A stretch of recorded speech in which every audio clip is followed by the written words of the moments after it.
نئی فصل پڑھتے ہیں. فصل فی ان النبی صلی اللہ علیہ وآلہ وسلم کان لا یخشى علی امته ان تشرک بعدہ. نبی اکرم صلی اللہ علیہ وآلہ وسلم کو اس بات کا ڈر نہیں تھا کہ ان کی امت ان کے بعد شرک میں پڑ جائے گی. اس کا بیان ہے یہ.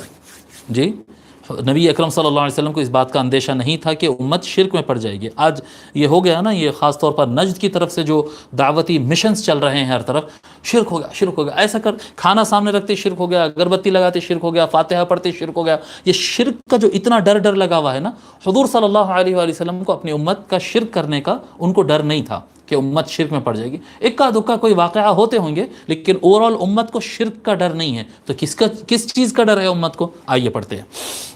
حدیث نمبر 838 عن عقبہ بن عامر قال صلى رسول الله صلی اللہ علیہ وآلہ وسلم على قتل احد بعد 8 سنين كالمودع للأحياء والأموات. عقبہ بن عامر روایت کرتے ہیں، وہ کہتے ہیں کہ رسول اللہ صلی اللہ علیہ وآلہ وسلم نے شہدائے احد پر نماز پڑھی. اب وہاں پر دونوں معنی، بعض یعنی صلاۃ کا ایک معنی نماز آتا ہے اور صلاۃ کا ایک معنی دعا بھی آتا ہے. ٹھیک ہے، دونوں معنی آتے ہیں اس میں. تو اس کے شارحین الگ الگ معنی لیے ہیں. بعض شارحین نے کہا کہ باضابطہ جا کر شہدائے احد جو کہ شہید ہو کے 8 سال قریب 8 سال ہو گیا تھا. یہاں پر عقبہ بن عامر کہہ رہے ہیں کہ 8 سال ہو گئے تھے. 8 سنین، 8 ان کے شہید ہونے کے 8 سال بعد، یعنی حضور صلی اللہ علیہ وسلم یہ کب فرمائے؟ یہ 10 ہجری کو فرمائے ہیں یہ. اور جنگ احد کب ہوئی تھی؟ 3 ہجری کو ہوئی تھی.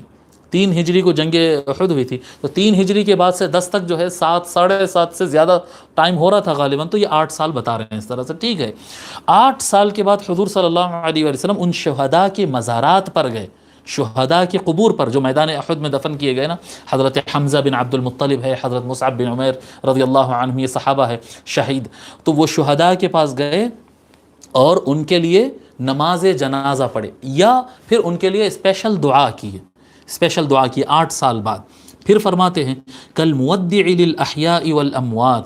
اور حضور صلی اللہ علیہ وآلہ وسلم ایسا نماز جنازہ پڑھے اور اس ڈھنگ کی دعا فرمائے ہیں، لگ رہا تھا کہ یہ زندوں کو اور مردوں کو، سارے لوگ کو، انتقال کر جانے والے شہداء کو بھی اور جو زندہ افراد کھڑے ہیں ان سب کو، سب کو ایک ساتھ خدا حافظ کہہ رہے ہیں. حضور صلی اللہ علیہ وآلہ وسلم کے الفاظ سے یوں لگ رہا تھا کہ حضور الوداع کہہ رہے ہیں، کیونکہ اس کے تھوڑے سے عرصے کے بعد آقا علیہ الصلوۃ والسلام دنیا سے پردہ فرما.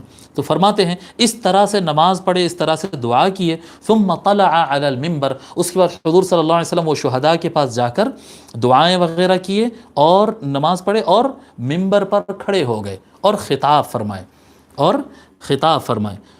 شیخ الاسلام بڑا اچھا سمجھائے تھے اس میں کہ جو لوگ یہ کہتے ہیں کہ اولیاء اللہ کے مزارات پر جانا ضروری نہیں ہے اور غیر ضروری ہے اور خلاف سنت ہے اور بدعت ہے جو کہتے ہیں، اس کے بارے میں کیا کہیں گے؟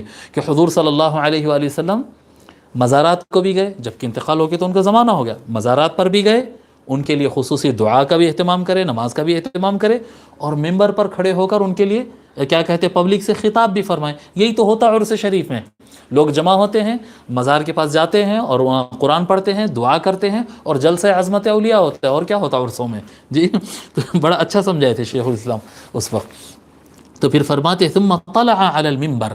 پھر منبر پر کھڑے ہو گئے، میدان احد میں جہاں پر شہداء کے پاس پڑے تو وہاں پر منبر پر کھڑے ہو گئے. اس کا مطلب یہ ہے کہ حضور صلی اللہ علیہ وسلم اکیلے نہیں تھے یا 1 2 4 آدمی نہیں تھے. 10 آدمی کے لیے بھی ممبر تو نہیں رکھا جاتا. ممبر رکھا جانے کا مطلب یہ ہے کہ بڑا مجمع تھا حضور کے ساتھ.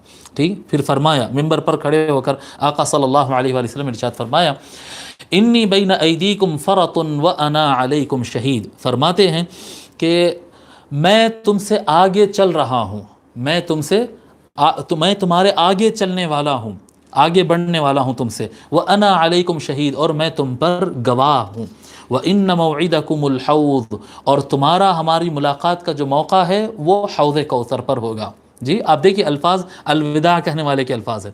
ان موعدکم الحوض، اور مجھ سے تمہارا ملاقات کرنے کا وقت حوض کوثر ہے. وانی لانظر الیہ من مقامی ھذا، اور یہاں پر میں منبر پر جہاں پر کھڑا ہوں اسی جگہ سے میں اس وقت حوض کوثر کو دیکھ رہا ہوں. وانی لست اخشى علیکم ان تشرکوا، اور مجھے تم پر اس بات کا ڈر نہیں ہے کہ تم شرک میں پڑو گے.